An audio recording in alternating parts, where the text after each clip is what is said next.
గత ప్రభుత్వం ఇదిగో పనులు పూర్తి చేస్తాం అదిగో పనులు పూర్తి చేస్తామని పత్రికా ప్రకటనలు ఇవ్వడం తప్ప 20% పనులు కూడా చేయని పరిస్థితి ఉందని, ఇలాంటి సందర్భంలో కూటమి ప్రభుత్వం ఈ పెండింగ్ వంతెన పనులు పూర్తి చేయాలని కోరుతూ ఈరోజు పూర్ణపాడు గ్రామం వద్ద వంతెన పనులు సిపిఎం పార్టీ జిల్లా కమిటీ సభ్యులు కొల్లి సామూర్తి, వ్యవసాయ కార్మిక సంఘం నాయకులు రెడ్డి శివనాయుడు పరిశీలించడం జరిగింది. అనంతరం విలేకరులతో సిపిఎం పార్టీ జిల్లా కమిటీ నాయకులు కొల్లి సామూర్తి, ఆంధ్రప్రదేశ్ వ్యవసాయ కార్మిక సంఘం నాయకులు రెడ్డి శివుని నాయుడు, గిరిజన సంఘం నాయకులు సత్యం మాట్లాడుతూ కొమరాడ మండలంలో 31 పంచాయతీలలో ఉండగా అందులో 9 పంచాయతీలు 46 గిరిజన గ్రామాలకు అతి ముఖ్యమైన పూర్ణపాడు లాభేసు వంతెన పనులు 2006లో ప్రారంభించి నేటికి 18 సంవత్సరాలైన 60% పనులు పూర్తి చేసి 40% పనుల కోసం అటు కాంగ్రెస్ ప్రభుత్వం, తెలుగుదేశం ప్రభుత్వం, వైఎస్ఆర్ కాంగ్రెస్ ప్రభుత్వం 3 ప్రభుత్వాలు కూడా కాలయాపన చేసే పరిస్థితి ఉందని మండిపడ్డారు.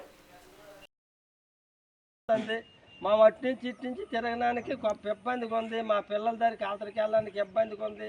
అవతల మండలం రావడానికి గొప్ప ఇబ్బందిగా ఉంది. చాలా బాధలు పడుతున్నాము. వేడి వస్తే చిన్నపిల్లల గట్ట మునిగిపోయి ఏటంటే వెళ్ళిపోయినా నాదుడు పట్టించుకున్న నేడు మరి ఇది కడతారని ఆనాడు ఆ ప్రభుత్వంలోనూ పోరాటాలు అప్పుడు కట్టలేదు. మరి ఈ ప్రభుత్వం వచ్చింది, మరి ఈ ప్రభుత్వము కట్టలేదు. మేము చాలా ఇబ్బందుల్లో ఉన్నాము. ఇటు నుంచి అటు వెళ్ళలేకపోతాము, అటు నుంచి ఇటు రాలేకపోతాము. మా పరిస్థితి తారుమారుగా ఉంది. చచ్చిపోతామా బతుకుతామని పరిస్థితికి ఉన్నాము. చంద్రబాబు నాయుడు గారికి మరి 1000 దండాలు పెడతాను. మీరు తగ్గింది కాబట్టి ఈ బిడ్డి కడతారని మీకు హృదయపూర్వక నమస్కారాలు చేస్తాను. మన్యం జిల్లా కొమరాడ మండలానికి సంబంధించి 31 పంచాయతీలు, 9 పంచాయతీలకు సంబంధించి 45 గిరిజన గ్రామాలకు సంబంధించిందండి పూర్ణపాడు ఈ లాభేసి వంతెనండి. దీనికి సంబంధించి గతంలో 1996లో పడవ ప్రమాదంలో వరిసే వద్ద మన కురపాము, అలాగే జిఎంఎల్ కురపాము, గుమ్మలక్ష్మీపురం కొమరాడ మండలానికి సంబంధించి సుమారు 32 మంది చనిపోయారు 1996లో. నేటికి ఇన్ని సంవత్సరాలు అవుతుంది. ఈ పూర్ణపాడు లాభేసి వంతెన కడతామని 2006లో మన సిపిఎం పార్టీ ఎమ్మెల్యేగా ఉన్న కోరక లక్ష్మీమూర్తి గారు 3 కోట్లతో ప్రారంభించారు.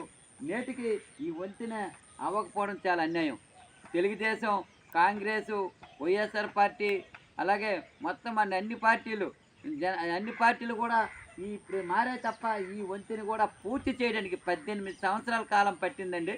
ఈ పక్కన 5 కిలోమీటర్ల దూరంలో ఒరిస్సా ప్రభుత్వం 2 గ్రామాలకి 20 పిల్లర్లతో 2 సంవత్సరాల వంతెన పూర్తి చేసే పరిస్థితి ఉంది. మేము అంటుంది ఏంటంటే మరి ఎంత నిర్లక్ష్యం. మరి ఈ కొమరాడ మండల ప్రజల యొక్క బాధలు ఎవరు పట్టించుకొచ్చినప్పుడు తెలియజేస్తాను. ప్రజల యొక్క శాపమా లేక పాలకుల నిర్లక్ష్యమో ఏదో తెలియదు, కానీ ఈ వంతెన మట్టుగా పూర్తిగా అవన పరిస్థితి ఉంది. గతంలో వైఎస్ఆర్ ముఖ్యమంత్రి జగన్మోహన్ రెడ్డి గారి ప్రభుత్వంలో ఇక్కడ పాములో పుష్పశ్రీవన్ మేడం గారు కూడా వచ్చారు, కడతామన్నారు, 2020 కల్లా పూర్తి చేస్తామన్నారు, అవ్వలేదు. పోనీ కూటమి ప్రభుత్వంలో మేము ఎంత ఆలోచించాం. కూటమి ప్రభుత్వం ఉండేటప్పుడు ఇక్కడ ఎమ్మెల్యేగా మన కూటమి ప్రభుత్వంలో ఎమ్మెల్యేగా జగదీశ్వర్ మేడం గారు గెలిచిన వెంటనే పూర్ణపాడు లాభేసి వంతెన కడతామన్నారు. ముఖ్యమంత్రి నారా చంద్రబాబు నాయుడు కలిశారు. ఇక్కడ అధికారులు కూడా మన జిల్లా స్థాయి అధికారులు కూడా కలిశారు.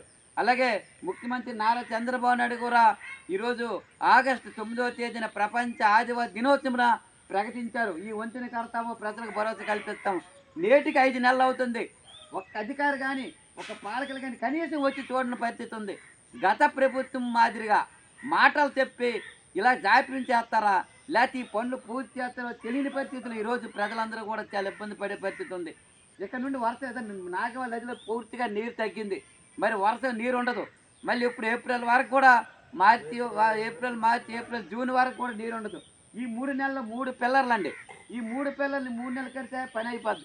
పోనీ కాంట్రాక్ట్ మేము అడిగితే కాంట్రాక్ట్ ఏంటంటే నాకు ₹1 రావాలి, నాకు డబ్బులు ఇవ్వలేదు అంటారు. మరి ₹1 ఇవ్వలేదు అంటారు. అందుకని కాంట్రాక్ట్ ఏమంటుందంటే నాకు ₹1 నాకు ఇవ్వాలి. మళ్ళీ కొత్త టెండర్లు ఇప్పుడు 2014 నుండి ఇప్పుడు కొత్తగా ఎంతైతే టెండర్లు రేట్లు పెరిగాయి కాబట్టి దీనికి అనుకూలంగా టెండర్ అయితే నేను వస్తాను కాంట్రాక్ట్ అంటాను. మరి ఎక్కడ జాప్యం జరుగుతుందో తెలియదు. అధికారులు అడిగితే అలాగంటారు, పాలకులు ఇలాగంటారు, కాంట్రాక్ట్ అలాగంటారు. ఎవరు బాధ్యత? ఇప్పటికైనా ఈ పూర్ణపాడు లాభేసి వంతెన పనులు పూర్తి చేసి ఈ 45 గిరిజన 9 పంచాయతీ 45 గిరిజన ప్రాణాలు భరోసా కల్పించాలని చెప్పి 18 సంవత్సరాలుగా పోరాడుతున్న పని శూన్యం. కాబట్టి వెంటనే గౌరవనీయులైన ముఖ్యమంత్రి నారా చంద్రబాబు నాయుడు గారు మీరు చెప్పిన మాటకి చెప్పారు కాబట్టి వెంటనే కాంట్రాక్ట్ని రప్పించి ఈ అధికారుల ద్వారా ఈ పనులు ప్రారంభించాలి. మళ్ళీ నీరు తగ్గుతుంది, పూర్తి తగ్గింది కాబట్టి ఇప్పుడే పనులు జారిపోతే మరి అవదు కాబట్టి వెంటనే పనులు ప్రారంభించాలి. ఆ దిశగా వెంటనే పనులు జనవరి లోపు కానీ పనులు పూర్తి